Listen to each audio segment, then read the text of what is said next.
And video intro.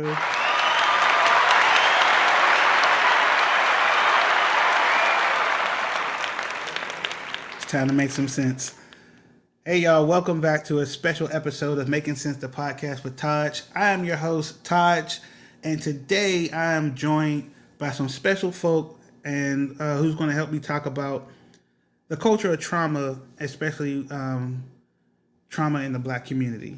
We've all had childhood, some childhood experiences that we may have not been able to define, and then when you get a little older and you reflect back, you realize that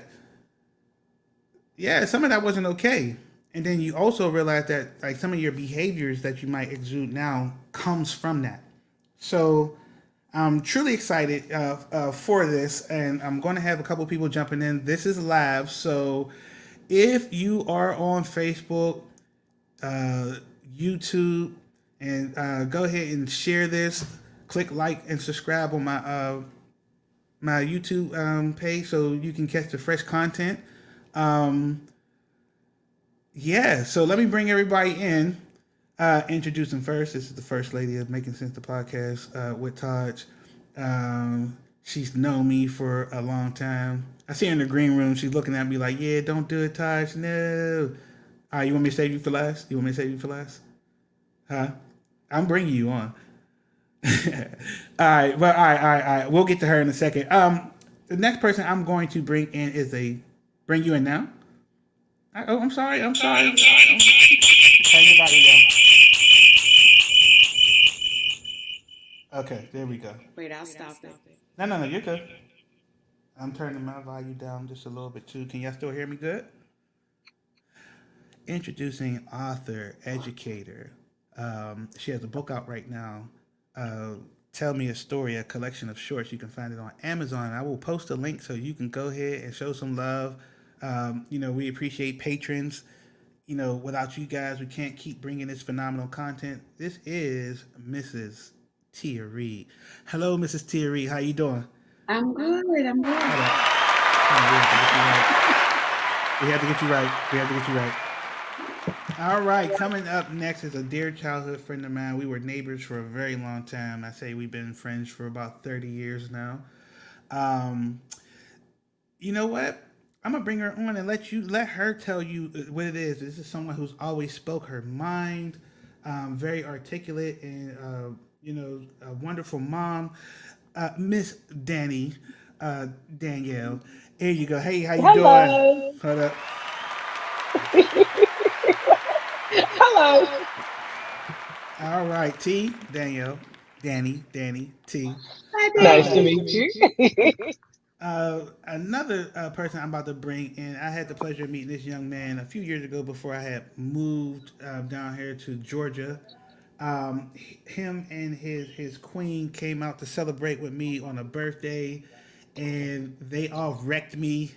I'm going to do a special episode to talk about this because I blacked out at some point in the night, and he was a part of the fun. This is Mr. Matthew, my boy Matt. How you doing, Matt? What's going on with you, brother? Thank you, guys. I appreciate everybody else getting the accolades, and I get the blacked out story. Appreciate that. So thank you for having me. Oh, yes. And last but not least, this brother here. There's so much I really can say about this guy. He has been my friend a good majority of my life. He actually was one of the people who kind of took me under their wing when I hit high school, so I ain't really have too many odd moments there. Man, what can I say? Father, inspiration, leader. He was my hype man when I was out there wrecking the microphone doing my thing in Pittsburgh. What else can I say about this guy? Let me introduce y'all to Mr. Get Familiar himself. Mr. Get Familiar, Stanley Blackwell. How are you doing, sir? I mean, can we get that intro? You know what I mean, brother? You know what I mean? I love you, man. All right, all right. Turn your volume up just a little bit, brother. Y'all caught me in the middle of reading here a little bit. Oh, look at the book. Look at the book. The book. Yes, yes, Yeah, yes, I'm yes. good. Everything good, man. Yes, plug. Yes, plug. Yeah, shameless plug, but you know, we Yeah, just do blessed that. to be here in the presence of all y'all. I hear that. You're still a little choppy on the audio, man. I'm pretty sure it'll clear up. And hold up, I got one more person who's about to join. Nope, I'm telling her to come on right now. And she'll be on, and I'll introduce her when she comes in. And so, thank you guys for joining the panel for this discussion. We're going to be talking about trauma, trauma exposure, our childhoods a little bit, and also, how it affect our behaviors throughout the years. Like now I'm 42 years old. No, I don't look it. Thank you very much. Um, and when I look back at my life, and I play back certain memories, man, there's a lot of things that I realized that is not okay at all. And then I look at certain situations I've been in and how I reacted to those situations, and I realized that a lot of that came from those experiences, right? And I never felt like it was okay to talk about some of this stuff. Like I grew up in Homewood. For those who are listening who don't know a lot about Homewood, Homewood was one of the. It's a great neighborhood. Don't get me wrong, but Homewood was one of those type of neighborhoods that it had some challenges in it. There's a lot of gangs. There was drugs. So there were just some things that we kind of dealt with where there were some long lasting effects. So I don't know where everybody else grew up at, but there's some certain things like we dealt with, but we never talked about. So today we can talk about some of those things. Like, please feel free to kind of dive in where you feel comfortable at. I'm not, this ain't a therapy session. I'm not a licensed therapist, but I do know that there's a conversation that needs to be held because I want people to realize it's okay that if you realize that you may be broken. Like, I'm broken. I ain't gonna lie. I'm not broken to the point where I can't function. I'm broken when I say that there's certain hurdles I can't get over because of what I've walked through. And I'm now realizing that, well, the first step of it is to be able to talk about it. I could talk about it. So now that I can talk about it, maybe I can go talk to a therapist about this and not feel shame. So what do y'all think about that? What do y'all think about, trauma, in our community and the effects of it? Well, we're both from the same hood. Um, and I would say, Hang on one second, go ahead. Danny. Coming to the stage, this is a dear family member of mine. She is such a strong. She's one of the strongest women I know, and she has a fantastic story. She's a mom. She's a community mother. She is I believe she has her master's. No, Yeah. just I have my bachelor's in Oh, biology. your bachelor's and what do you have your bachelor's in? In biology. In biology. Yeah. Miss Carla Barham. Hello, love. How are you? Good evening. How's the evening, family? How y'all And doing? I did not know that you knew Danny. Yes, Sister Carla! Now watch this. I love her! Small world. Watch this. My wife is her cousin. Wow. Sugar. Sister Carla's on the phone. Oh, Yeah. sugar. I'm sorry. We No, talk it's about okay, you all man. the Because time. this is love, man. This is real. Like, But this can is I not say one scripted. I thing? promise y'all. This is not scripted. I want a I love you. honest, You raw conversation. Listen, I want to say stop this. blushing. When you earlier when we spoke and you said that my friend Danielle, I don't know if you said Danielle or Dan, you I said said both. Danny. Okay. But I swear, when you said her name, Danny came to my mind. I don't know why. I know multiple Daniels. I don't know why. I had no idea. Yeah, listen, we go back. Look, I wonder how that was supposed to be. You look beautiful. So I'm sorry, I'm just smiling. I know that's right. But Danny, please finish what you were saying. So no, I was saying like because we're from the same hood, I think how we approach things was negative. Like our coping mechanism was to go outside and cut up. That was a release because we had another functioning way how to deal with PTSD, Mm-hmm. drug addiction, child sexual abuse. Like there was no format, no plan in the hood. You ain't talk to your friends, even if they knew what was going on. They'd be like, just come outside, we gonna bust it up. That was our release. But not really a release. Mm. So that's how it was for me in Homewood, was like nobody really knew what was going on or what had happened or transpired in my life. But I was horrible. I didn't listen. I disrespected adults.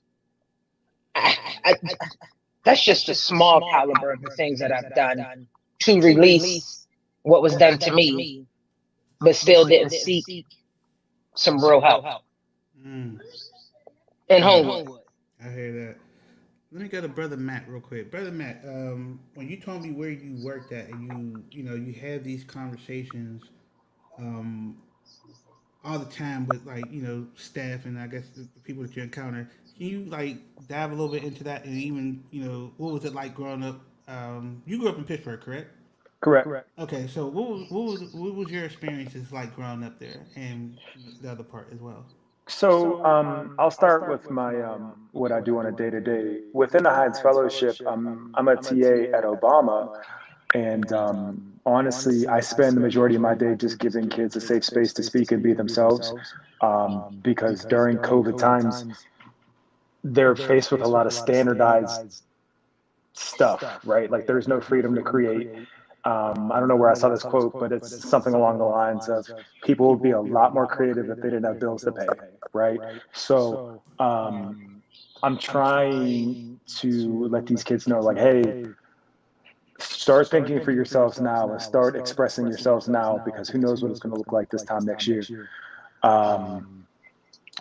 The trauma comes in where I'm seeing that, unfortunately, young Black men and women are seen as adults so early on, and they're not given an opportunity to really be kids.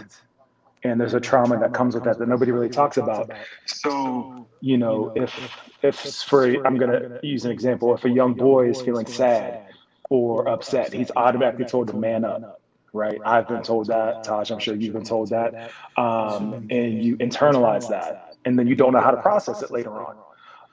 So I really just try to give these kids a space where it's okay. Like, hey, you're going through this thing, talk about it, express it, figure it out now before it becomes something later on. I grew up in Squirrel Hill.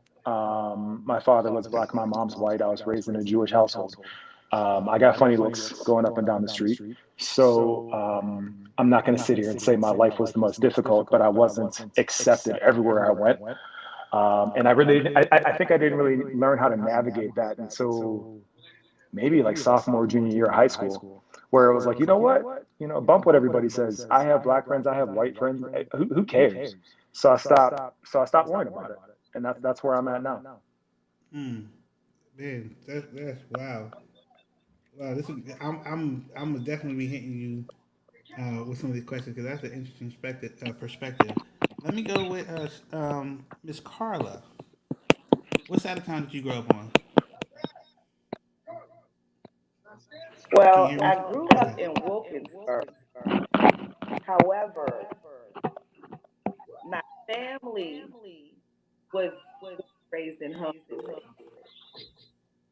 So my Monday through Friday, I was typically in Wilkinsburg.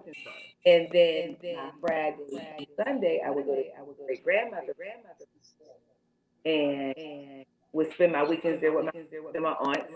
You know, and as Danny was saying earlier, you know, the dynamic was so different than what it is now for our children. You know, in this culture, um, we knew we had to get up and get certain things done, and from sunrise to sundown, go outside. Y'all better go find something to do. The dude. Yeah, Yep. running back out of this door, you know. Am I being choppy? Am I choppy on y'all? Just a little bit, but it's okay. Your audio's coming in really good. All right. So, growing up, the same Okay, your audio's that coming in really good. you all have experienced, you know, I think a lot of times on just the children today, you know, and their level of trauma is way different than our level of trauma. You know, and even when we put social media in factor, the cyberbullying, we didn't have to deal with, you know, we still deal with pressure, you know, and still certain things that was just how we were raised or grandma.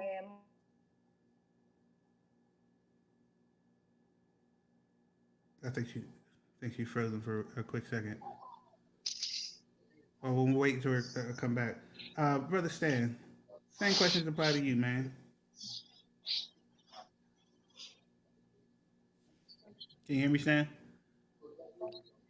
You gotta unmute yourself. There you go. Oh.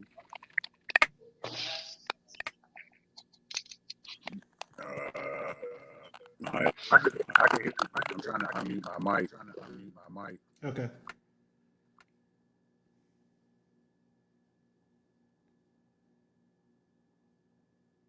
I don't know. But I don't know if you can hear me. I'm having a lot of technical difficulties over here. But I'm going to try to work through this because I'm still trying to get this up on my iPad as well when I'm sitting here. Yeah. But I grew up down Larmer. And like Dan, Kayla said, Carla said, I had family all over. So I was influenced in different things like that. Majority spent my time down Larmer. And with being around everyone and being around family and everything like that, trauma was never really talked about. And it's kind of hard, like coming up as a young black male in a single family household with a mother going to work every day and everything like that. It was kind of hard to really come out and speak trauma and different things like that, if that makes sense. Definitely does. So I don't know if you guys can hear me or. We hear you. Okay. So it might help. I mean, it's just a lot of different similarities that's coming.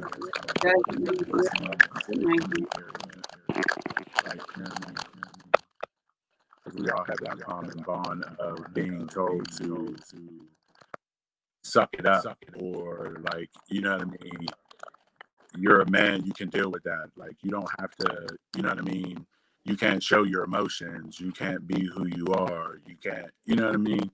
So there's a lot of trauma that has been suppressed, I think, by the black male culture, even black females, because as black females are,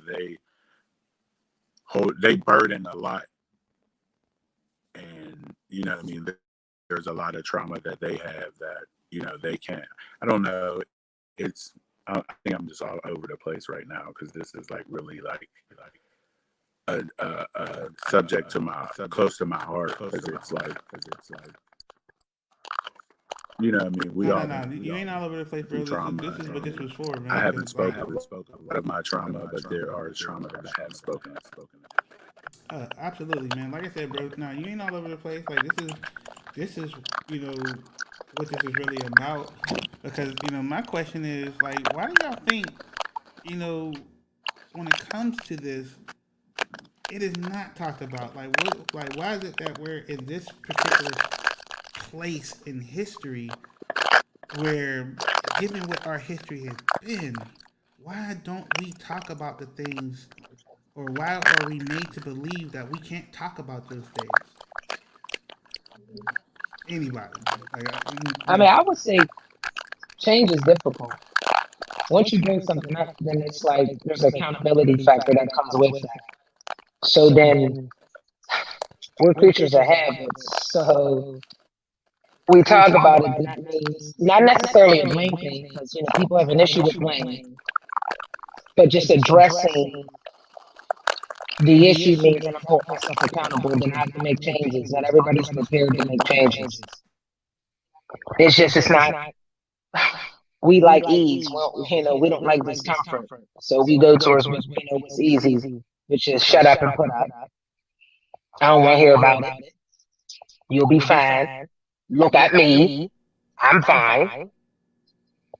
I mean, unfortunately, our parents or grandparents, it's just shuffled down through generation to generation.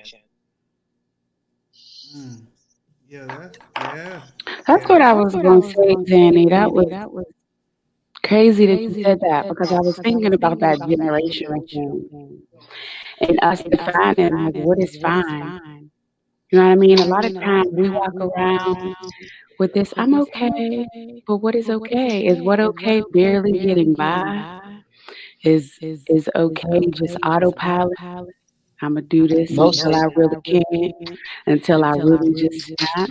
And I think that when you look at your parents and your grandparents, your great grandparents, if you've been able to, we watched as they called struggle okay, and we watched as they call not really all there okay, and that became a new normal. So a lot of us are walking around with this fake idea and this misinterpretation of I'm okay, I can make it. What's interesting is that, say, you randomly see somebody, you dap them up, give them a hug, whatever, and they say, "How are you?" Is it really okay if you really go over the list of things that you're not okay with? Is that all right? Right, because We got time to sit down sometimes and we talk don't about even that. know. Right. That's so true. That's, Like if you say, "Are you okay? You ready?" Because Like, my no, I'm answer not. is no. You ready to go there? Yeah, that's what I'm saying. Like, is that okay too? Do I have that platform to speak on as well? Like, no, I'm not okay, sis. No, Queen, I'm not okay. Like, I'm going through it. And then most people would be bold-faced shocked, like, what? I see Because Stan we trying to answer say things by something. default. Yeah. Yeah, Go ahead, Stan. because I was getting ready to say, if you open yourself up to that question, if you hey, are you okay? You have to be ready for that response to come back. I agree. No, I'm not okay. Like, you know what I mean? So I don't care if you do ask me if I'm okay, and I tell you no, and I spill everything out, and you get an attitude. That's on you. You ask. That's True. That's true. And for me, I would see people where it really affected me. It's like when I was going through something, and then somebody asked that question, and you went to go answer that question. You really see if they're genuine or not. And I found out that there'd be a lot of people who was disingenuine, not genuine at all, and didn't really care if I was like okay or not. But when you grow up on the streets, you recognize that stuff really quick. So I felt like there was nowhere for my emotions to go. Like real quick, matter of fact, Stanley can actually attest to this. So I took a year out to learn how to play the drums. Remember, I played the drums for Westinghouse, and no, it wasn't even a year. It was just a couple months. I never played the drums. And I figured out that I actually could play the drums. I was good. So we did our first parade. You remember this, Stan? We did a first parade down by the Civic Arena when it was still The Civic Arena. yeah, it was still there, and I was mortified. I was like, I'm going to get up here and not remember anything, anything, and because I was never allowed to show fear. It became so apparent to the folk around me. Stanley had to pull me aside, and the first thing I did is I busted out crying. The first time I cried in front of anybody who was not a family member. And I barely cried as it is. I cried like a baby hard for about 30 seconds. When I look back on that, I needed that moment to release the fear of over the years that was, matted in me because I wasn't allowed to be afraid. And it was therapeutic. I don't know. Stan probably said like 2-3 things to me. It's okay, bro. Don't worry about it. We're here together. Those 3 little things made me. It empowered me. Like I felt different. That was probably my best performance ever. And I did that for 3 years that way now. But that first one was that one that had the most energy. I was just like, I felt like I roared. Like, yeah, I could do this. So thanks, bro.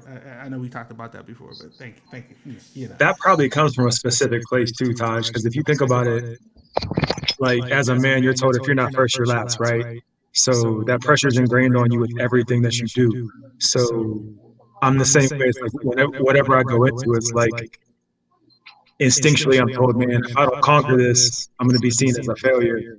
Second place is nothing, right? And that comes from the generational pressure of being the best at something. So I'm not giving you an excuse. I totally get it. I've been in the exact same position, right? Especially when you're amongst your peers. But it's just, hey, if I'm not great at this, then I might as well not do it. And that's generations of that. And it's interesting that you brought up generations. Generationally, do you think that our folk recognize that? Yes. But I think that they're also put in a position where listen, man, Black folks have so much to deal with on top of just everyday everything, right? So it's just this thing that compounds, and it's like this big snowball effect where I don't have time to worry about my day to day. And granted, there are people that have it way worse than I do, of course. But generationally speaking, our people didn't have time to worry about being the best. We had to worry about surviving. So just think about that. Just think about that being from a storytelling perspective, just being passed down from father to son, mother to daughter, right? It's, hey, we got to survive out here. We can't worry about being first place. We have to worry about living. Yeah. So it's not on you, man. It's like it's almost in the DNA at this point. And we have Lorraine Kaplan who said, "That's my mom." You probably heard me yelling at her, trying to get back. How you doing, Mom? But I like that. Don't let perfection. That's my number one fan. Don't let perfect. I like that. Oh, she I just like dropped a nugget right Don't there. let perfect. How about that? I also Go ahead, Danny. I did a live some weeks ago, and it was geared towards men. Like, we need y'all to be in the space to be vulnerable, to accept affection from us, and to be okay to lean on us, tears or sadness, anger, frustration, whatever. But we have to, as women, be open to allow y'all to have that moment, because I feel like I don't have no sisters, so all I have is brothers, and I'm the youngest. So I see my brothers; they hardcore rough. I've never seen them cry except for my brother Floyd Q. Besides that, I've never seen a tear. So, and now my son be 19, and I see the same. He has this, and it came from me because I'm an accountability mom. So it came from me, but I want him to feel okay to hug me when he's not okay. So we had to work for that this year. He had a little breakdown. I knew it, and I was like, he came down and was like, "Mom, can I have a hug?" I busted out in tears. Absolutely. You can have any hug you want from me. You have my soul if you want it. You know what I mean? But I need him to feel okay in that space to say, I'm okay, that I'm not okay. Because there's a lot of men who don't have that. And then we're not receptive to, like, you know, for instance, social media, oh, he's thirsty or he's weak. No, he's not. He's a human. That's what he has. That's what he has these emotions for. And that's the same thing that Brother Matthew was saying, was that we can't, like, say, oh no, it's not okay, just suck it up because he's a man. I don't understand what that means. Like, is he less human? So we don't love them hard, or they're not allowed to cry? I never really understood that. Like, it frustrates me. You know what I think too? I don't want to be the one to go way back to slavery, but if you had a conversation with me, that's usually my MO. There's connection there. Because a lot of that travels. A lot of the stuff that we go through as Black men and Black women has traveled. And some of those behaviors they used to display, they had a reason before. There was a reason for Black men to be able to shoulder, and you're all right, and you need to keep that up because you don't want whoever is enslaving you to know that they're taking you. So you don't look the part. You look hard, you take it, you shoulder that. And I think some of those same behaviors are carried. Just like when you do something, I tell my kids all the time, let's check what we're doing. Are we doing it because we've always done it or because it's still necessary? And I think that has to happen just overall as a culture. Are we still practicing these behaviors and these beliefs because we've done so, because it's been passed down without reason? You know, you do stuff because back in the day, your mama said just cause, or your daddy said, And you don't "Cause I question an said." adult, right? You just do it, right? But at some point in time, you got to say, are we doing this because that's just what we do? Or because there's a reason for it? Because is there a reason now? We're creatures of habit. Mm-hmm. Right.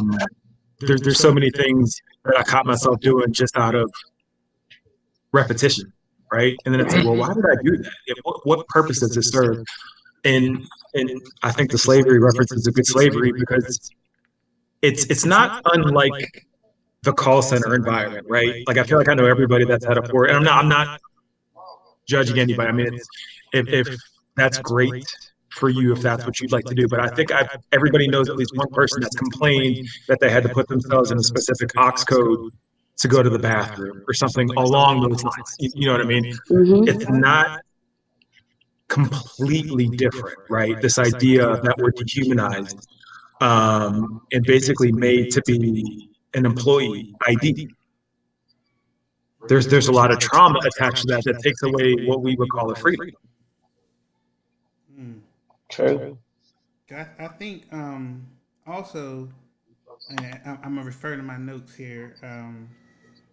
I think a lot of people might not even recognize what trauma really is. You know, and on top of that, like, you know, like, what are the effects of it? You know, why do it affect us? How does it affect us?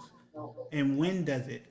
You know, there's been, you know, if you know me, you know that my history with my father, you know, isn't the greatest. We're great now, you know, and me and him has had these conversations, so I feel comfortable with talking about it. But I suffered a lot of trauma from my pops.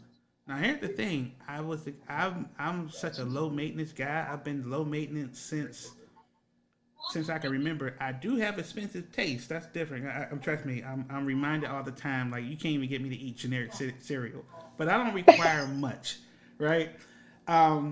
So, and I was always like that. I'm probably asked for like one, maybe two big gifts my whole life. The only thing I needed from my dad was a conversation, because I was coming home and stuff like this would happen. I'm walking home from Baker's Dairy. Salute to Mr. Bake. You know, he's a Pittsburgh legend. That's my guy. And, Correct. And I married into his family. How about that? Hey T. But I remember, I can't say name, but you would know who this is, Danny, if I said his name. Okay. Buddy ran up on me, weapon and all, demanding my Homewood State hoodie. I'm 13. I'm 13 years old with a Homewood State hoodie on that I saved up for. I was working at Baker's Dairy. I was making $100 a week stocking shelves. I wasn't even supposed to have a job. I was under the age limit, but Mr. Bake seen something in me. It's like, hey, man, you want to stock shelves? Cool, Pete.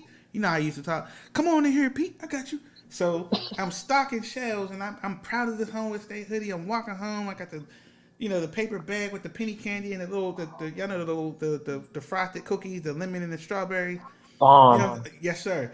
I'm walking, and this guy comes from the shadows. I'm gonna need you to run that. I was like, run? Not walking. Like, I'm innocent. Like, and he pulled his weapon out and demanded my hoodie. I froze. I didn't know what to do. What? Like, wait a minute. That's a real gun. For real? The hoodie? And I'm questioning. Y'all know me, my mouth. What? Really? And it took someone from his set to say, man, leave Shorty alone. I went home and I went to go tell, I want to say my mom, and she ignored me. So I'm left with that. I'm left stuck in that prison of what just happened. So a couple other incidents happened, and then that's when I figured out your boy got hands. I started fighting. I realize now when I look back, I was fighting because of that incident. And there was another guy, Lele. God rest, good. Yes. God rest. It was him that told me that it was okay to fight back. Taj, you can't let nobody run up on you like that. Well, for real? Like, nah, man. Nah. You gotta bust him in the face if you got to, bro. Don't let nobody do that to you. I needed to hear that from my father. I needed to hear that. If my dad would have told me that, I would have felt like, okay, it doesn't make that situation okay, but it's just like, man, so all these years later, that still affects me when I go to the store. If my wife wants to go to Walmart to grab something at night, I got that. No, I got you. You ain't going out there.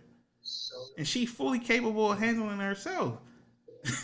But my trauma still exists because it's just like, because I don't want nobody running up on her talking about run your wallet.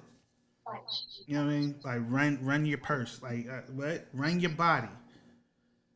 You know what I mean? Like nah. So when it comes to this trauma thing, man, I think we have to dive, because I want somebody to be encouraged to know that it's okay, to go get therapy. What do y'all think, man? Homewood to Trek. Homewood, Lincoln. I went through a similar situation. My first or second day of high school, freshman year. It was right when the Oilers changed to the Titans, and those new Tennessee Titans jerseys came out. I had an Eddie George jersey, and like the second day of school, the cap. This dude was the captain of the football team and wrestling team. He was like, "Yo, let me try that on." I was like. There was like this inner monologue. It was like a movie. I was like, all right, well, this is gonna be that moment. And my boys, who are still my boys now, man, I looked around, they were going right, and I was like, no, like I was shaking voice. I was like, no, and that was it. And I felt like that kind of sets the standard for me for the rest of life. It was because in that moment I had a choice. I was like, I can't be out here letting people just take my jersey in front of an entire school. Like that can't set the stage. So there's the other side of a potential trauma where that can really take you and transform your life. When you understand that you have this choice to make that can make or break you, right? My father, I loved him to death, right? But when I messed up in school, I got the brakes beat off me. Like I was terrified to go home. But I used that trauma to like, wait a second, man, I'm tired of getting whoopings. I better like fix this. Right. So now I see kind of how kids are parented, and it's a little bit the other side of the spectrum, and I'm seeing how kids are adjusting to that. I'm not saying they're better or worse, but there's certainly a mental adjustment that kids have that I see in public where it's like, do this. Well, I'm not going to. All right, well, I remember what I said. My mom would smack me in the mouth. Now. And she's like a third of my size. That's a generational thing. So there's the other side of that trauma that can really make you too. Yeah. Yeah. Those are things that motivate. And I think that the interesting thing about trauma is how broad it really is. Like coming up, I was friends with majority women, right? Not because I couldn't make friends with guys. I just felt women was just a little bit more interesting. Sorry, fellas. No shade. Like my favorite people were women. Like my grandmother, her name was Ruth Naomi, but we called her. She taught us a little bit of Swahili, so we would call her Bibi. Bibi is Swahili for grandmother. And my aunt Donna, who now resides out in California, my aunts, my little sister, Kiki was a trip coming up, but I loved it. So I will always gravitate towards the conversation of women because y'all silly, man. But in a good way, not in a bad way. It's just every time I get with the fellas, it's all about who they smashed and things that didn't really interest me. So. I got into a conversation with the missus once about the trauma that happens to women at the hands of men. It's particularly like if you're going out and you're minding your business, you might have a ball cap on, some sweats on, and you minding your business, and that one fella decides that he wants to holler, and when he's rejected in a polite way, y'all gotta hear the words like bitch, hoe, and screw you and stuff like that. So I got to thinking like, okay, that trauma doesn't affect me. Well, it affect me if if they come back like, hey, this guy's outside, he disrespected me, then it's wartime. But I think about my daughter, I think about my wife, I think about my cousins, I think about all the women out there who suffers that type of trauma. So the ladies, I'd like to ask y'all directly, can y'all elaborate on that and like how that can affect women, particularly black women. I'm not saying white women don't go through that. So we got the our white sisters out there. That's we ain't singling nobody out. But I'm can only address what I saw coming up because I used to see a bunch of dudes do it. You know what I'm saying? So ladies, like, what's y'all take on that? Well, I guess we want to start off with this. So, because in the hood, oh man, when you built a certain way, the old heads be like, "Oh, look at Shorty," but mind you, they 5, 10 years older than you. So, firstly, you feel uncomfortable. Secondly, I'm looking like you being open, so you're too old, so you don't know how to approach it, because these is hood dudes. You know what I mean? Like we talking about, you already know, Lele and them. These is hood dudes. So there's some fear in saying something. So I'm like, I'm good for telling my brothers, Sean, do holler at me. I was uncomfortable, so my brother be like, I'll go check that nigga. Because I didn't feel like safe with saying something. First of all, just walking downstairs, all the niggas is on stairs. And I mean this literally. So as a young girl, I felt uncomfortable. Like I don't really want to walk past all of them because they be staring. And I'm uncomfortable with that feeling. So I'm like, I would walk down Bennett and go down to get the Bakers instead of walking straight. And my house is right there on Bennett. Three houses down from Taji's. I would still walk further, so I ain't have to walk past them. Because these is hood dudes. And I don't know what, I know they killer spitters and shooters. So I'm not going to say nothing to these dudes. Because I want to go home. So you learn to navigate around it, unfortunately, still without dealing with it. And I was Danny. Oh, Danny got dimples. She got pretty long hair. Uh-uh. No. Danny don't like y'all. Yeah. But you couldn't say nothing. Like, it was a fear thing to say something to these dudes. Luckily for me, I had brothers who would check them. But to the, you know what I'm saying, to my friends that I knew didn't have older brothers, they just took it. And the unfortunate thing in the hood, you know, it's one of my topics always is that no one mentions that a 25-year-old should not be hitting on a 15-year-old. But, you know, that's another topic because I don't like that. It don't sit well. I'll make sure I have you on the next episode when we talk About about it. it. So you just Please be do, ready. because I got you. it rubs me totally the wrong way. Yeah. But that goes in the environment of being in the hood.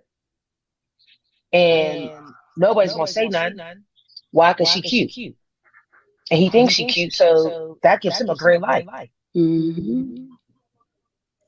Now if she bite, but if she don't, I'll take it. Well, let's talk about it. That's what we're here for. I see you shaking your head, Miss Reed. What you got? I'm just agreeing. And then you carry that into your adulthood, and you have a hard time giving dudes the time of day. It's like I may have had a hard time giving you the time of day. You wasn't trying to put a certain thing on me, but you know, I looked at you and it was immediately,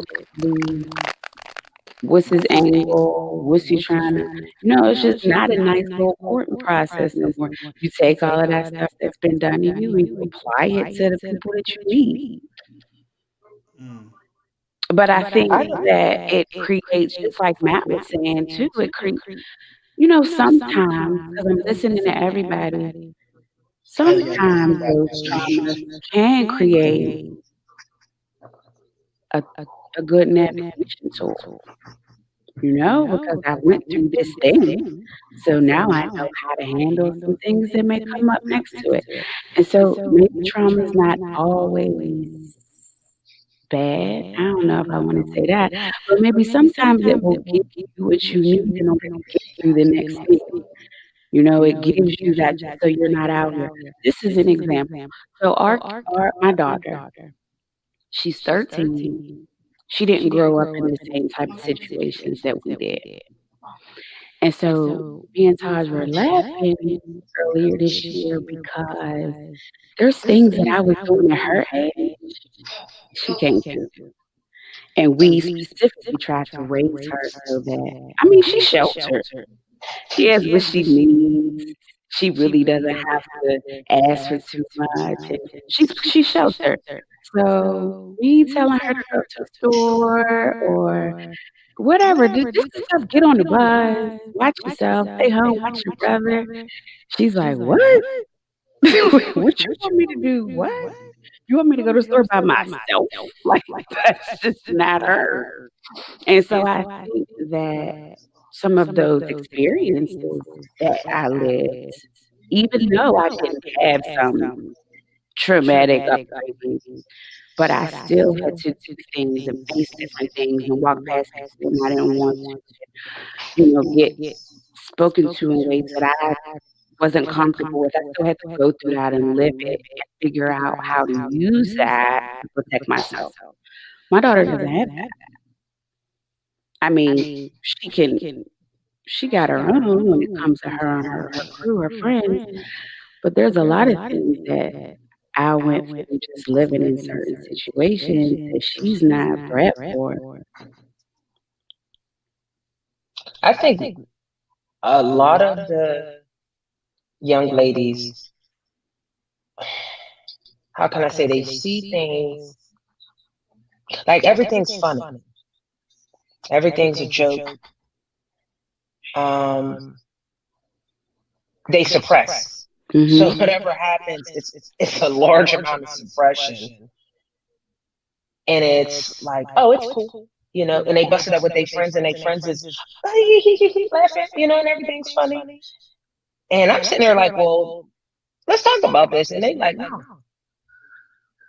no, we straight. And since they have other outlets of other girls who are chiming in, laughing with them, everything's okay because a lot of the girls are sheltered. And it's funny to think that other girls are not. Like, I can imagine. What? My oldest is 23. And she lives with me, which I like. And she's sheltered. She's sheltered. But I had a fucked up, my upbringing was fucked up. So I like that she's like that. I like that she didn't have to Take on. deal with nothing. And I mean, absolutely, only hurdle she has is that her dad was not in her life. Besides that, when I mean, she got every coat to walk on every puddle. I made sure she did. So she didn't have to experience not one thing that I did. However, it makes them a little bit different. And they complain a lot more. And then, you know, that is my old ways be like, what the fuck are y'all complaining for? What the fuck? Do you know how good you got it? But then I feel like I'm taking away their story and their emotions when I say that. So then I have to be present in myself. Like, okay, this is I understand. Or I say overstand to them. Because it means I'm getting it. I overstand. But baby, y'all got it good. Because I'm telling you, my mom would have tore my skin inside out and wore it as a coat. To try to be getting away with. So I say shelter it ain't too bad, but I might be biased because my life is so fucked up. Nah, And I feel you. I feel you. That's real. I'm glad they did have her story. Yeah, and Matt said it. Go ahead, Stan. I see you. I'm sorry. No. I'm just saying that I think that the way that you were brought up gave you that drive to, I would say, quote unquote, shelter your child. I wouldn't call it shelter because there's a lot of kids that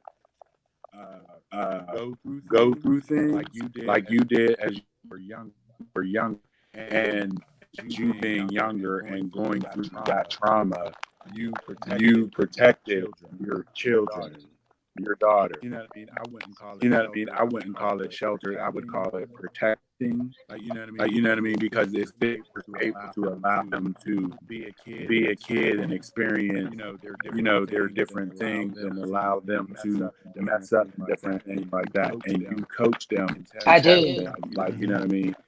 This is not how that is, or you know what I mean? And you just don't want her to go through things that you went through. I think that's a good thing. You know what I mean? Because there's a lot of parents who just let their kids fall and continue to fall. And that's why we have a lot of these kids out here doing the things that they are doing. Because they had trauma and they don't know how to deal with this trauma, because a lot of people are not informed in trauma-informed care. Because if you don't heal a trauma and it keeps getting picked at, it's like a scab. You're going to keep picking up that scab, and it's just going to get deeper.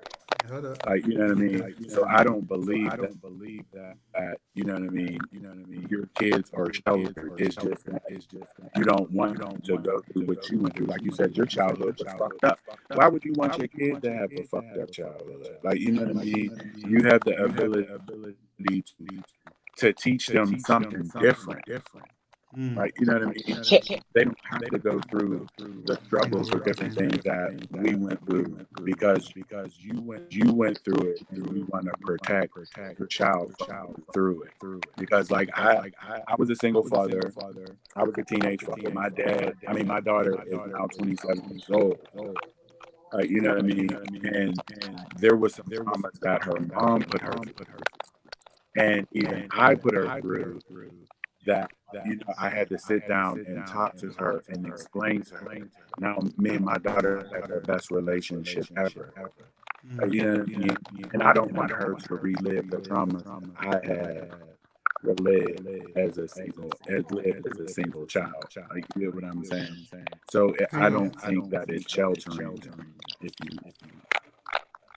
One thing I think. Go Hang on ahead. 1 second, Nanny. I received the text, but the person who texted me just posted it, and I want to show y'all what he said. And the question was to you. Hold up, Stan. I'm gonna mute you real quick. Just a little feedback. Danny, he said he had the same exact problem with his kids. He said, "Do you think we are harming our kids by sheltering them?" If I can lead off on that, and I'll just throw it to you. Please do. I don't think so. I don't think that we're hurting our kids by making sure that they didn't go through what we went through. And I'm pretty sure all of us, every last one of us, we let our kids know what it is that we walked through to a certain degree. But because we went through it, and we mention it, I think that's helpful. I think if you never explain to them what it is that you walked through to get to where you're at now, that's where we do our disservice. So great question, Ed, but I'm gonna let you sprinkle on that too, Danny. That came through on my phone, but he's like, let me put this in the text. So yeah, and I'm gonna put it up one more time so you can. But go ahead, Danny. I would say no. I don't think so. I'm a very transparent parent. Like, I'm very honest with my kids. I have 3, and we tight. Like, we always together. I got 23, almost 19, almost 18. We tight.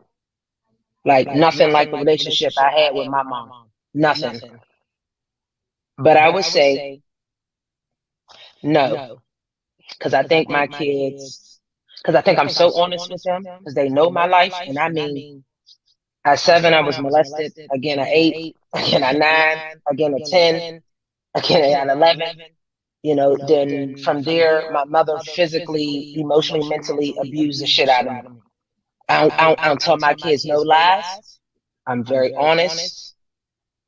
So I think because I was so honest with them, they ain't miss nothing. Like, I am diamond in the rough. Do you understand that? That is my life.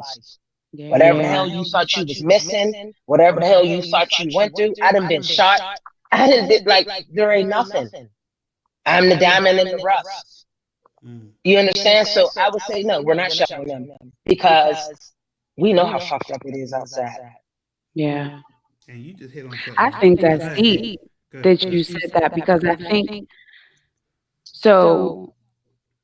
To add, yes, maybe it is harmful if you're not sharing your story, right? Because Correct. you're trying to act like the stuff wasn't like it was. Correct. But I think that on Danny's point, it is key that if you're going to raise your kids a certain way, you got to be real honest with them. Like, I commend you. It's one thing to tell your kid, don't do that. It's a whole other thing to say, this is why I said it. Come sit and talk to me. Because a lot of times to your kids, you're just this person. That's just mom. When you become relatable and relevant to your kids, you're winning. That's what I try to do all the time. I try to sit down and make sure, okay, you're this age. It's exactly what I was doing as your age. This one time, this is what happened. And it's like, oh, well, wait, because maybe mom knows. So I think, Danny, that's amazing that you have that relationship, that you're aware that you don't have the same type of life mom did, and I'm glad. But here's why, because I'm not shaming you from nothing I've been through. True, I don't. Like, I had my oldest at 15, and it's an interesting story because her father would be the person I mentioned that's almost 10 years older than me, but I wasn't taught no different. So then we go to have conversations about my children didn't repeat the cycle. I'm so happy that I can say that. There's no words to express that. None of my kids repeated my cycle, not one of them. I've done such, and I'm gonna give myself my kudos. I've done such a great job in consistently being present in their feelings, their emotions, their lives, that I know what's going on. Like, my son, he'll come busted up. He'll tell me anything. My daughters they talk to me about anything, but I'm their mom. They know that, like, I'm Bond. I'm here to the end. My love has no conditions. So I don't sugarcoat nothing, but I'm very loving. And I explain that to them like, you get one life. So you have the choice to do right by people, and you have the choice to do wrong by them. So I'm a person that people chose to do wrong to. I'm that person they chose to do wrong to. So I'm the person in return that I do right by everybody. So I'm always present when I talk to my kids. I'm always present in my emotions, my feelings, everything when I'm talking to them. And I'm explaining, like, I know what that feels like. My kids don't, but I do. So I'm like, when I talk to them, my son don't, he a lot like me. So he don't like talking about my sexual trauma. It upsets him and he leaves. So and I tell him, no, that's fine. That's not your fault, not mine. But we here. That's my mantra in my house. My mantra in my house is, but I'm here. Yeah. I'm here for the long haul. I ain't going nowhere. I'm here. So when my kids, they come and tell me stories of somebody else going through some despair, my first line is what they need help with. They need coach shoes, boots, food, what they need. Because my life was fucked up and I ain't have nobody to talk to. I had to suppress everything. I'm gonna dive into something that you said because Please do. this is one of those ones, and you said sexual trauma.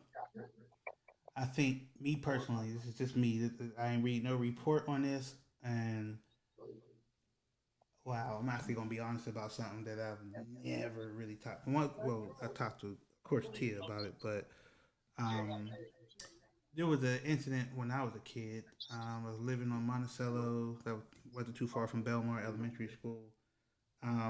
Just a kid enjoying going outside playing kickball with everybody. And I think I might have talked to Stan about this once. Yeah, there was this young lady who was friends with one of my uncles. I'm not gonna say names because we ain't doing that. This young lady always would say stuff to me like, "Oh, come here, chocolate," and blah blah blah blah blah blah. And I'm sitting there like, "Man, whatever, man. Go ahead, right?" I'm outside playing kickball. I'm about to run these bases. Ain't nobody gonna hit me with the ball. Like we out here. So it was one day I'm outside. Matter of fact, Mr. Wade used to live right across the street from me from Wade's Barbershop, and I'm outside playing with his kids.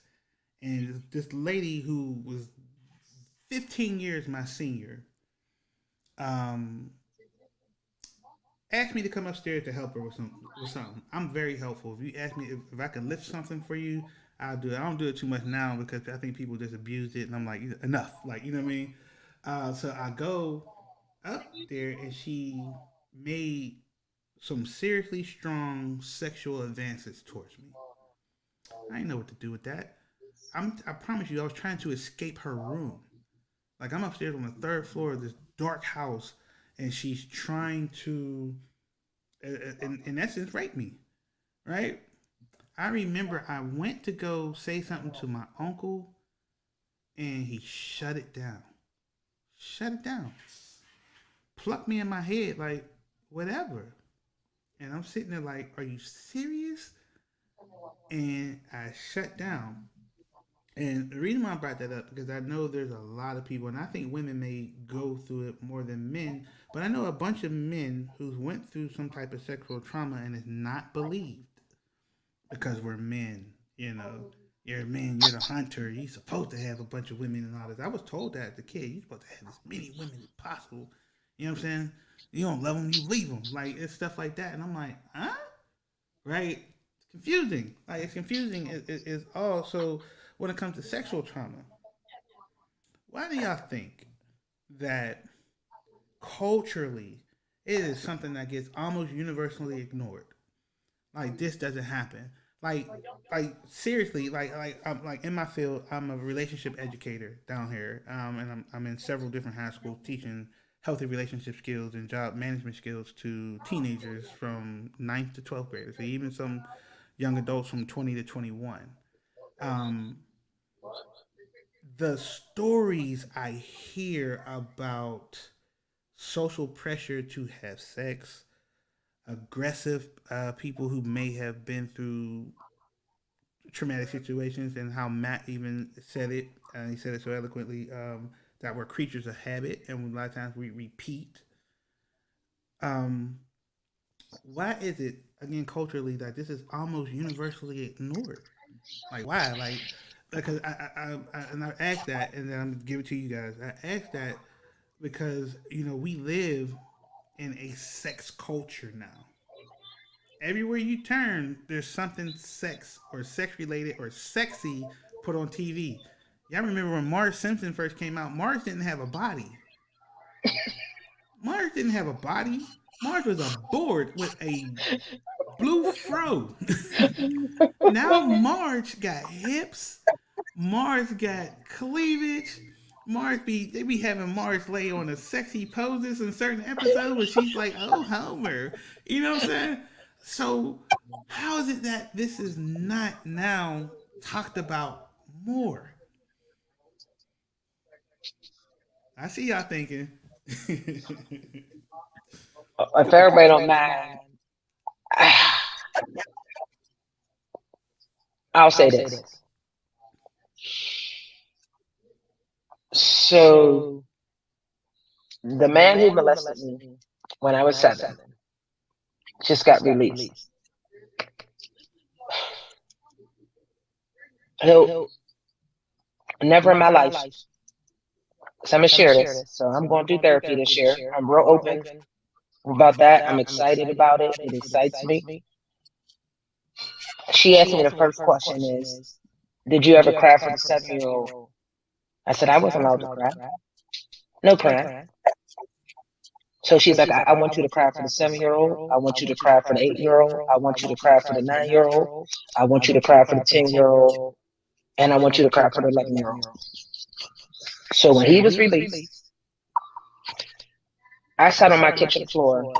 I'm lying. I was laying on my floor crying. My neighbor came over here and she heard me. They asked me, was I okay? And I said, I'm not. My son came downstairs, and my kids don't like to see me crying, did something to them. He came down and he rubbed my back. And I had no words. I had nothing to say. But I was angry. I know I was angry. Because tell me, what could that man have said that y'all gave him his freedom? What could he have manipulated to say to give him his freedom? But his first line was, it was done to me. Wow. Hey, Matt, you're doing something with that the creatures of habit thing. And Danny, I you know me, I'm like heartfelt like to you, and I can't even imagine what that was like. But a question was asked to me, and I'm gonna ask you guys. Um, how has everyone moved through your trauma? Like how did you get through, the things that you may have experienced to allow you to be here in this moment now, just in life. I'm glad that we get to share this moment together because I think all y'all are cool, man. But Matt, I see you, man. Go ahead. Yeah.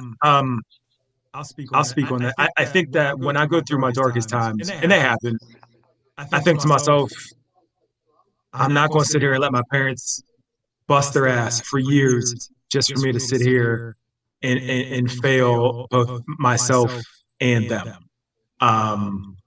That's a pressure that I put on myself. So when I go through these traumatic situations, and I certainly do, I think to myself, you know what, man, like my dad's looking down on me.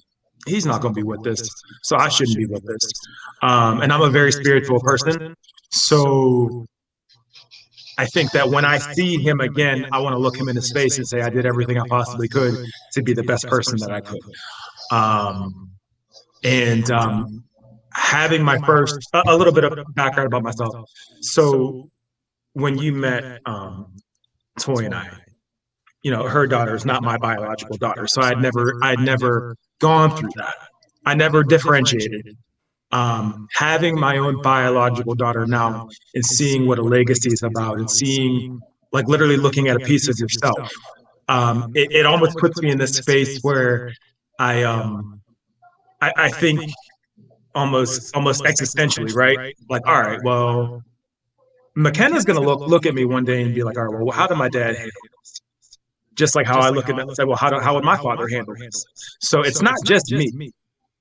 It's my ancestors and the people looking up to me that depend on me.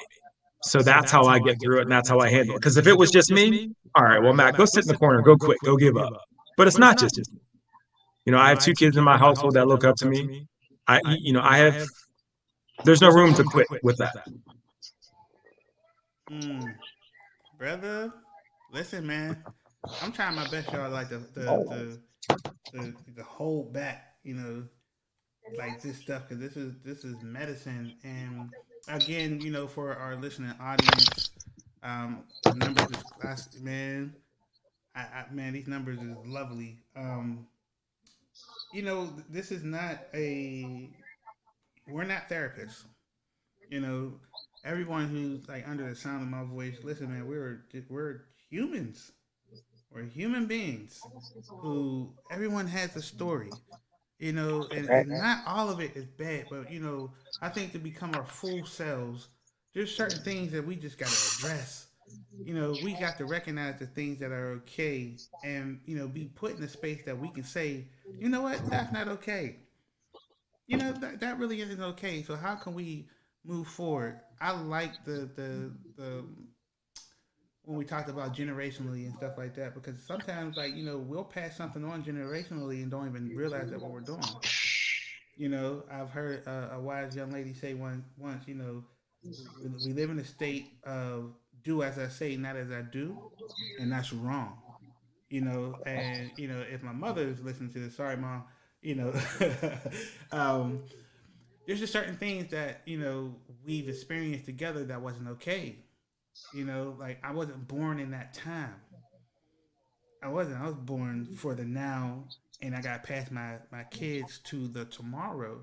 So I can't. I can give them certain things, certain pieces of baggage. Like you take this with you, but the rest of this got to stay back here with me.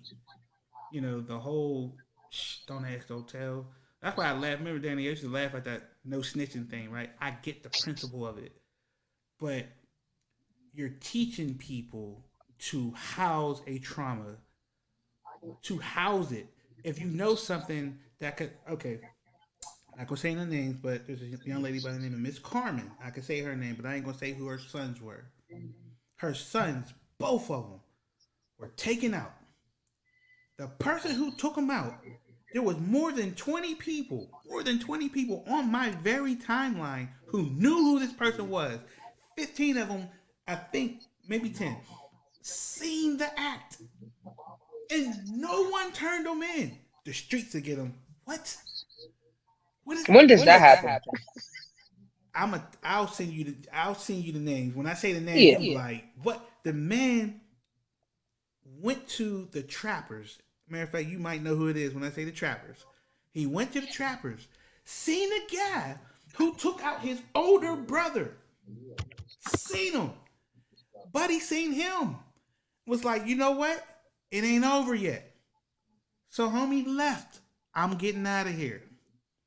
He was followed by the very man who took out his brother.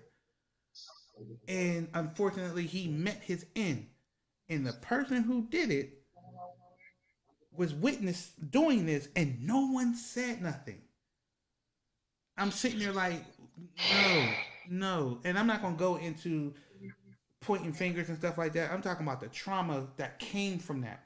Because there was a mother who's questioning, why my son? There's a sister who's like, both my brothers? Ain't no one saying nothing. I looked at that like, man, that is so much trauma exposure. It's ridiculous. But culturally, it's like we was taught not to say anything about it. You know? I mean, you see that in the entertainment industry, right? Mm-hmm. You remember the Stop Snitching t-shirts? Yep. You see that. And it's like, I my boys and I joke all the time, and it's like, stop snitching. No? Wait, what? It's like, you know, when Danny said, like, the streets will take care of that. When? What? What do you mean? Like, how is that even a statement at this point? And it's like, you see all these kids, out here dying now, and these are kids with money. And it's just like, well, the street code, and then they take it to social media, and it's like it's never been easier to get somebody's attention. So it's the cycle just it just perpetuates itself. Okay, well, I'm gonna take care of this. I'm gonna take care of this, and then I'm gonna go online and talk about it, so the world can see. Okay, well now I have to uphold some end of some bargain, so nobody thinks I'm a punk, and it just gets worse and worse and worse. Hang on, I think Tia was about to say something. Then I'll come to you, Danny. Go ahead, Tia. You was about to say something.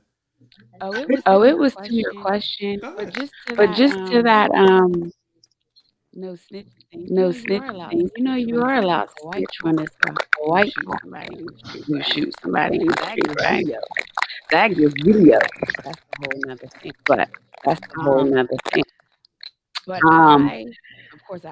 But I, of course, I see a therapist. Well, not currently in this COVID time, but I was seeing a therapist because it was needed. Some of my trauma was adult related, and so I had a pretty good childhood. And so one thing that I do is I talk to leaders, I talk to kids about, and so you had a question just about, where did it go? How are we talking about it? I was that teacher who had kids coming to her class, and in particular, telling me about a situation with her father and how her father did this to her, and I had to report that. So it is still happening. It's still very visual. I think that sometimes when you are in a specific space, like since I work with children, I see things that I shouldn't see. Much probably like that does. I hear things that I shouldn't. Kids are accepting things that they shouldn't. I'm a first grade teacher, and I'll tell you, let's say there was 12 boys in my class. 8 of them watch porn. 8 of them know what internet porn is. First grade. These kids aren't. They not shy at nothing. They understand what's going on. Time out. They don't understand it, but they've seen it. And so a lot of these things that I'm looking at with my adult man, right, going, oh my goodness, this is traumatic. It's gonna make this mess this baby up later. They're just living with it. It's normalized. They're having these little side conversations about it. Like I'm telling you, I see kids all the time, elementary school, who are living these lives and dealing with situations that are just regular. We've had kids. I've had students that come over to my house, even if it's not just it. But I've had kids over just having a little gathering, a little party, and until they see normal, they have no idea. They have no idea. Wow, That goes back to that adultification of kids. They're robbed of their innocence. They are. You know what I mean? They have to deal with grown ass issues at like 10, 11 years old. I had a student, he said to me, all right, Mr. Math, bye, I love you, no homo. And I was like, all right, let's dissect this for a second. I understand where that statement's coming from, but let's just think about what you're saying and just kind of just maybe remove that from your vocabulary, but let me explain to you why. And this kid is 12 years old. And, when I was in, I want to say middle school, it was like the thing to say, oh, that's gay, right? But it didn't mean that. It just meant stupid, it meant corny, whatever. You don't realize the trauma associated with that. It's such a regular statement at that age. Because again, we're creatures of practice. Mm-hmm. So, and I'm glad I went through that, because that was always one of my biggest concerns, was how to broach that subject. Yeah. So now it's like, all right, well, now you know why you shouldn't be. You should just remove that, because you have no idea how damaging that could be to somebody. Because again, they're not kids. They're not allowed to be kids.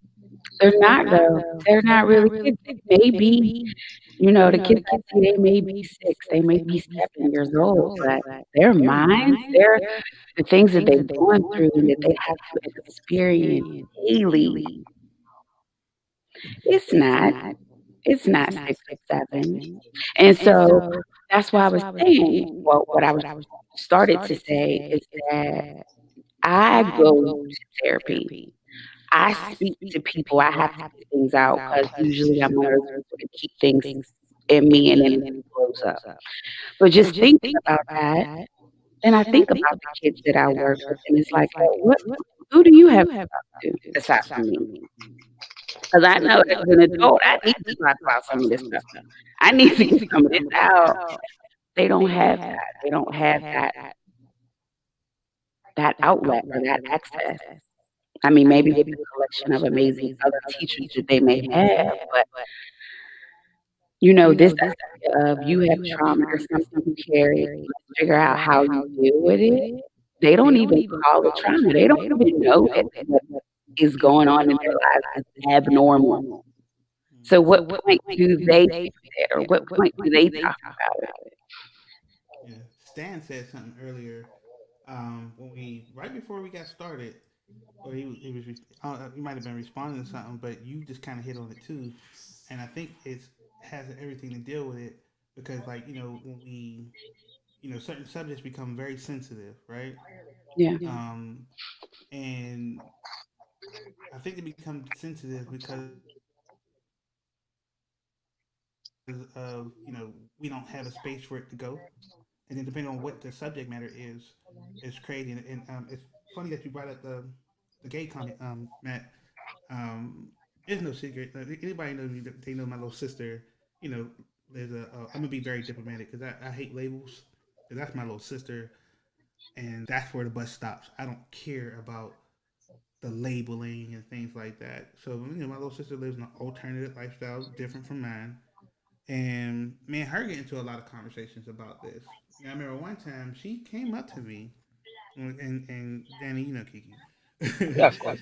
Kiki, she will call me, and I know that there's something bothering her. And regardless of what my opinion of whether I hated the fact that my sister felt like she couldn't talk to her older brother. That ate me alive, man. And I'm sitting there like, and as much as I was like, that ate me alive, what is it that she's going through?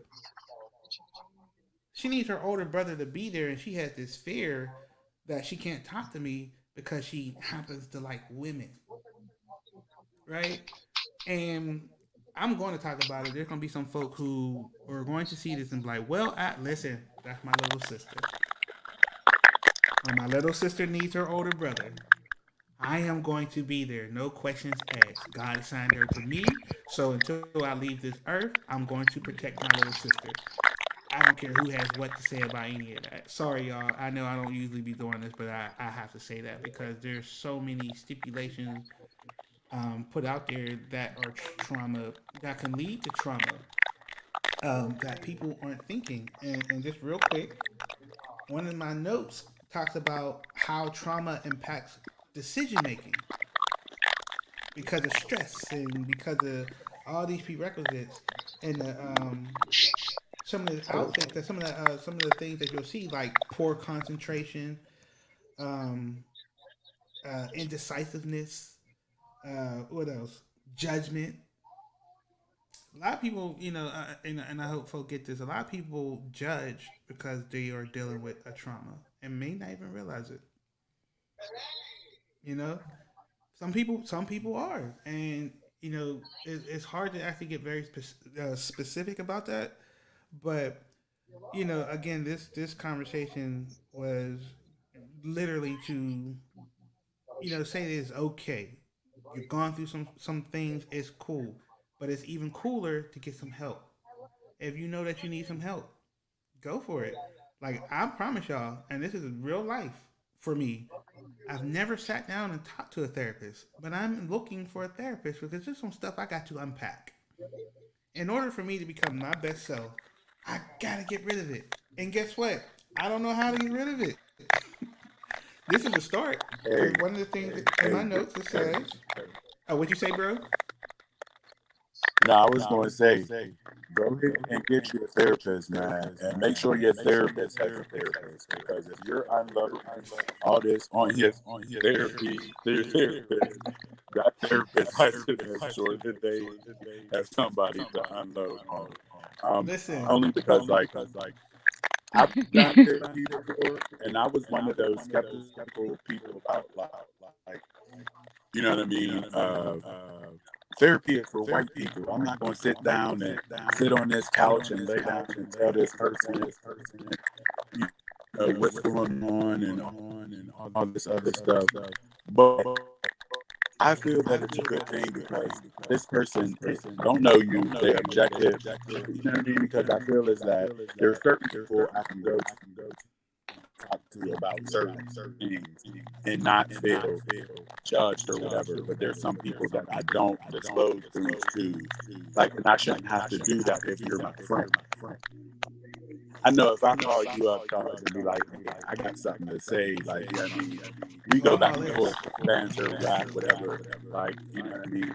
But we all need that person to sit there and unload our trauma on. You know what I mean? Because we need that non-objective opinion to bounce our opinions and different things back and forth too. You know what I mean? Because solving a problem isn't always by yourself. You know what I mean? You have to get like another opinion, or maybe it's another way of thinking. You know what I mean? Because I usually do things this way, but I'm not getting a good result. So let me think of a different way, and that's how therapy can help you open your mind and think about things in different ways. You know what I mean? Yeah. So go ahead and get that Sometimes you're too therapy. close to it. yeah, sometimes you're definitely too close to it. And real quick, y'all, because I don't want to keep y'all past an hour and a half. We got 4 minutes. I said between an hour and a half. So how about we do this? If you guys wouldn't mind, would y'all like to come back again and speak more about this, because I think it's really important. And like, seriously, some of the comments that I'm seeing on the side, and my phone's going off. Um, you know, I think this should be a continuous conversation. There's a young lady that I'm friends with. She happens to be getting her doctorate in psychiatry and social work, that was supposed to be a part of this. And she's has a plethora amount of information to share. And um, I like how this went. You guys have shared some really good stuff, and I thank you all.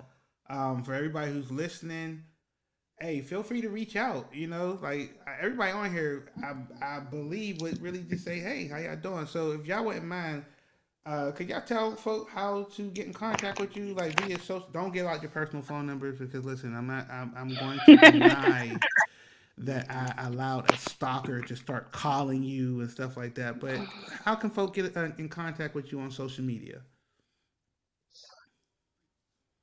I'm just at Tia Reed. I shared this live. Well, so I'll share it again, but my name TIAREID. And I also work with kids on the normal. And so if there are any parents listening who may have children who need to talk to somebody or need academic services, you can reach out. Nice. Good, Danny. So I'm an interesting person, but my name on Facebook is Heidi Lavender. You don't need a story for that. That's just my name. I was just looking like maybe you like to clean. I mean, you know what I mean? I love lavender. I'm a real natural person. So that's the only thing I could come up with. But I did share mine as well. Taji knows I'm free open about talking about everything on my Facebook. I don't leave nothing. I don't got whatever you need to talk about. I'm available. You know what I mean? But that's my name. On Facebook, I don't really have nothing else. I don't use no other platforms.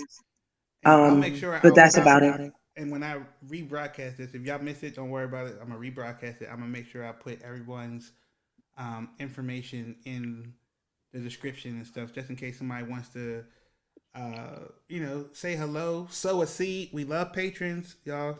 Now listen, if you want to sow a seed, I'll make sure I list people's cash apps. If y'all wouldn't mind, if somebody say, hey, you know what, thank you for that information, bam, because I want to be able to keep bringing this great content to you guys. And we're gonna follow, Mama Matt. Sorry, Mr. Rain, you got a new nickname. Mama Matt, we're gonna follow you. Yeah, she Yeah, doesn't know man. she doesn't know what she's doing to me in That's this all right. Get Mama moment Matt on here. Get right Mama now Matt. Hey, Matt, Mama give her because Matt. she the doesn't link. Hold on. Watch she doesn't this, understand how Matt. many Watch people this, this is Matt. going I'm to reach sorry, at bro. once. Look. I had to put it up. Yeah, you don't have to see. It's fine. Give her the link, Matt. Yeah. Go So ahead, yeah, that's my Matt. government name on there. That's my government name. I can also be reached at Free Mixed Feelings, which is my website. I review films there. I'm at the Center for Urban Education. I'm a Heinz Fellow. Please reach out. I love these talks. I love the opportunity to speak, just to chop it up. I feel like people don't do that. So I'd love to do this again. I love the energy here. I love the openness. Oh, I'll be reaching out, bro. Mom, please sign off. I also have just an extra. This is for any parents. I also have access to 4 really, really good child psychologists who work with children for anything from trauma or just daily needs. So if you have any kids who need a child specialist or a therapist, even if it's online, because they have started virtually, that's awesome. Because I'm not a therapist. I can't do it. Okay. And before Stan closes this out, with how to get in contact with him, I just received a couple texts asking me about the hoodie. Right? I appreciate that. And they said, where can they get it? Yes, So, honey. this is the Making Sense, podcast hoodie. If you want to show support, I'll drop it up real quick. Bam. You can support by grabbing the fits at teespring.com/stores. Making Sense the podcast fits 3. I have hoodies on there, leggings for the ladies, hoodies for the kids, coffee mugs. Check it out. Appreciate that. And Brother Stan, the cool guy, my brother from another. How can folk get in contact with you, sir? First of all, I want to thank you for giving me the opportunity to this platform with all these beautiful souls that I've met some today. Hopefully we can come back, you know what I mean, and continue on it. Like you said, there's a lot to speak about and learn about. But on Facebook, it's just my government, Stanley Rockwell Jr. On Instagram, Black Clark Kent 412, and you can go on my photography page, Familiar Acts Photography. I'm gonna say that again because you're breaking up. You can find him with that's IG, right, with the familiar as. Matter of fact, you can find him in my friends list. So if any of the audio is choppy and you want to contact, you can find these folks in my friends list. They are beautiful people. I promise you, they're positive. You ain't gonna hear. Listen, I only love to associate with positive people because I want to live a positive life. But with that being said, I gotta come up with like some type of slogan to close out with. I'm still working on this thing, y'all. Just be patient with me. We growing. But until next time, please be safe. The pandemic is real. Make sure you're treating the thing like you don't trust nobody. Just because you don't want to get sick and bring nothing home, and be safe, be good to yourself. So until next time, peace. Jeez. Okay, I'm gonna end the broadcast.